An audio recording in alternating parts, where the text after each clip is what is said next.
has requested the video tour. So cave entrance, come down.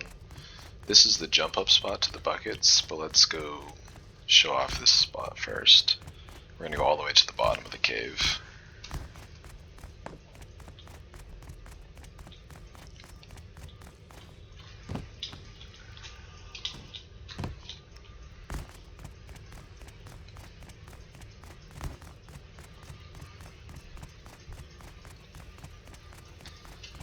So we've got our cave entrance right there.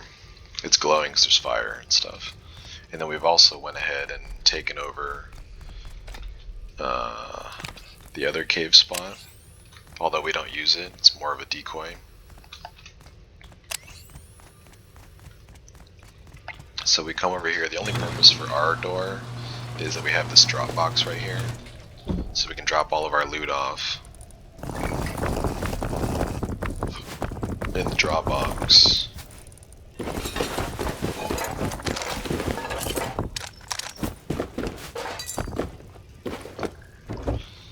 And then it'll feed over once I press the button on the other side. But I've put low wall and half walls here, so that way, either way, I can still get my pipe through, but it's still going to cost the same amount of raid to go through these walls.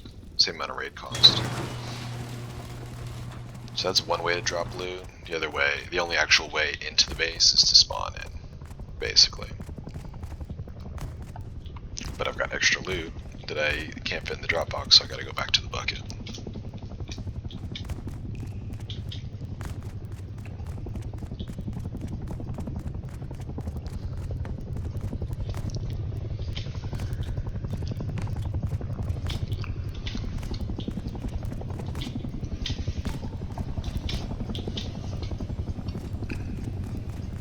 So here's our bucket jump up.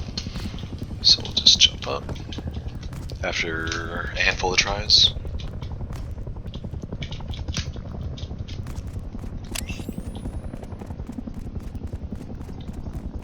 That's the other bucket spot.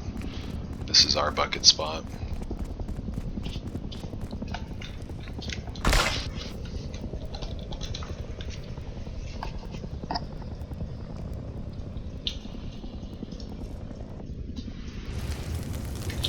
And we're in base. So this is the front entrance that I've walled off considerably. And then this is where the pipe feeds around to the other drop box. So I'll just, the electricity is on, so I'll just flip the switch.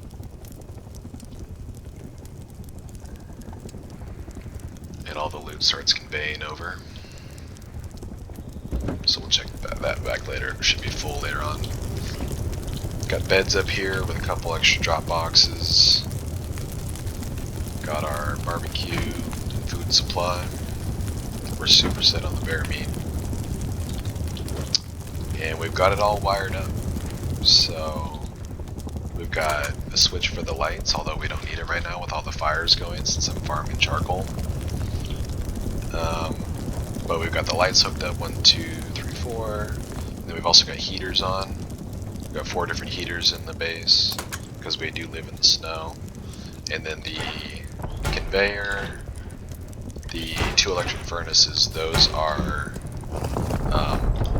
hooked up on their own switches, so we don't need to flip the switch. They're on a separate circuit. So anyway, just another drop box, more of a go box type thing. Got this one filling up. Got some, wouldn't say hidden boxes, just extra storage here for, this is mainly prim and flashlights and stuff.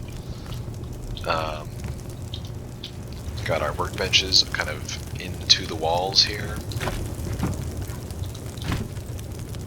Extra electric, this is the battery, and since we're in a cave we can't use solar panels or wind turbines unless I was cheesing and trying to build another base up top, so I'm just doing it all through the generator and powering the battery that way. It's not amazing, but I've had enough low grade where it's not a big deal, and I have backup batteries with some charge in them if I need to. So got the electric going, got the mixing table, and the chair for HP in the base.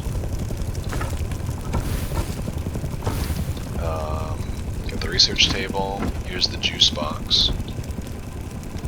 Got all the juice. Money box. Before I show you the core, I'll show you... This is just my storage, right? I don't really have to worry about putting storage in my core necessarily, because the space is so secure that if someone's going to raid all the way to here, they're going to get in the core anyway, so it's not a big deal. So I've got all my storage up here. I've cleaned it out quite a bit because I've been PvPing and scrap farming.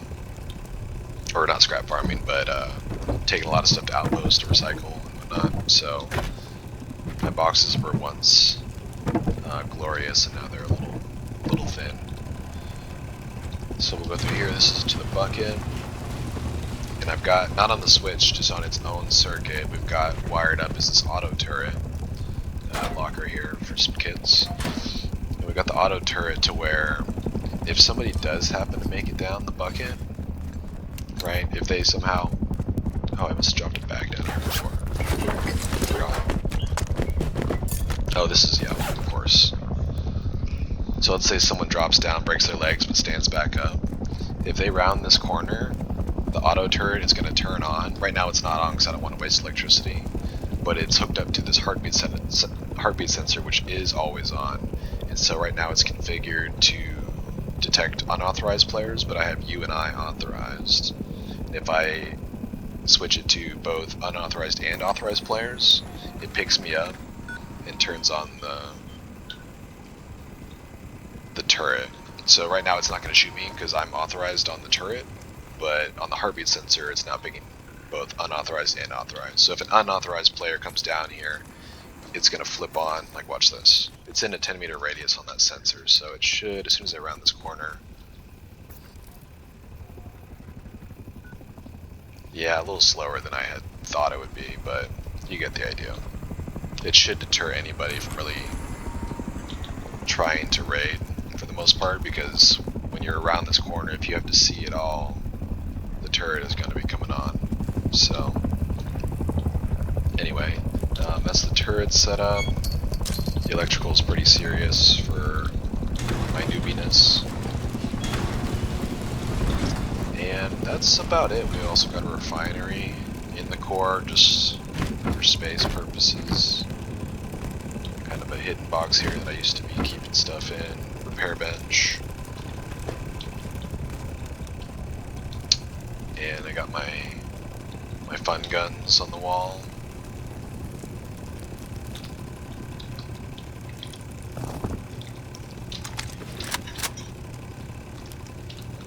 So that's about it. Trying to think if there's anything else to this base. I don't think so. It's been super nice and cozy, super secure. Never felt like I was going to get raided. Towards the second half of Wipe, hardly anyone even really came down to the cave, so it's been pretty chill. That's it.